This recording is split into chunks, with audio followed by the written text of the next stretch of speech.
Les cancers du système nerveux ont été longtemps des cancers qui ont fait peur aux investisseurs parce qu'il y a eu beaucoup d'échecs.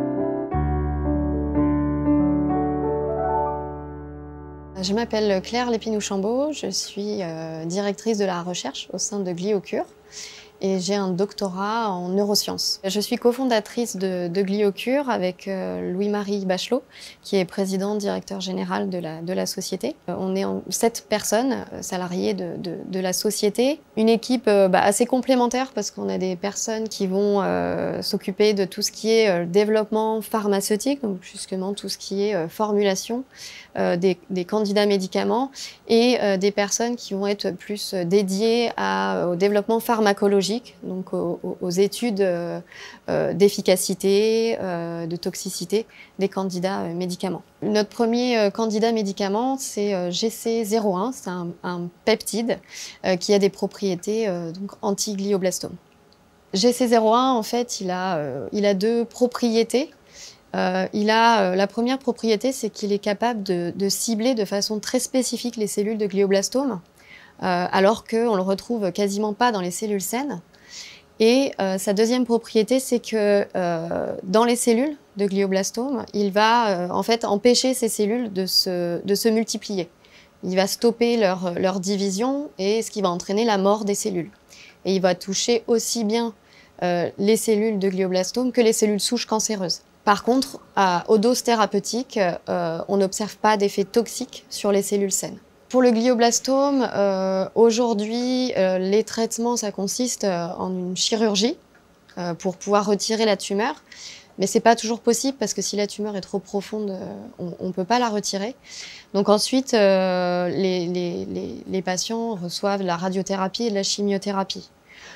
Aujourd'hui, on espère qu'avec GC01, on arrivera à réduire le développement du glioblastome.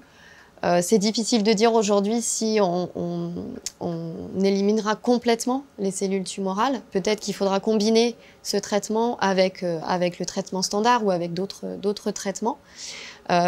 Aujourd'hui, c'est difficile de le dire. En tous les cas, les premiers résultats montrent une réduction de la tumeur prometteuse. La problématique sur ce type de cancer, c'est que c'est un cancer qui est dans le cerveau. Et le cerveau, il est protégé par une barrière qu'on appelle la barrière hémato-encéphalique. Donc ça protège en gros le cerveau du reste de l'organisme pour pas qu'il y ait n'importe quoi qui passe dans le cerveau, parce que c'est protéger les neurones. Et il y a beaucoup de candidats médicaments qui échouent parce qu'ils n'arrivent pas à traverser cette barrière. Donc ça fait partie pour les tumeurs cérébrales d'un des plus gros challenges de pouvoir traverser cette barrière et qu'il y ait suffisamment en fait, de médicaments qui arrivent à cibler la tumeur. Suite à de nombreux échecs de candidats médicaments à cause du franchissement de la barrière hémato-encéphalique, les cancers du système nerveux ont été longtemps des cancers qui ont fait peur aux investisseurs parce qu'il y a eu beaucoup d'échecs. Donc ça a été longtemps un cancer qui a été dur à financer. Ça reste encore aujourd'hui un cancer dur à financer par rapport à d'autres cancers périphériques. Donc c'est pour ça qu'on est, en perpétuelle levée de fonds et que il y a beaucoup d'associations dans ce type pour ce type de cancer qui sont là justement aussi pour aider la recherche à avancer.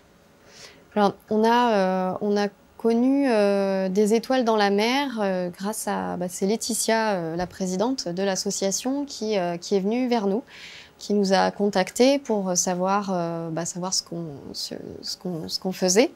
Voilà, c'est au fil des discussions, on a pu découvrir l'association, nos travaux. Et c'est comme ça qu'on a pu se rapprocher de l'association. On participe notamment à leur comité scientifique. Et l'association, aujourd'hui, nous a soutenus à 2 reprises depuis 2022. Pour pouvoir travailler sur le développement de GC01. C'est une association qui a réussi à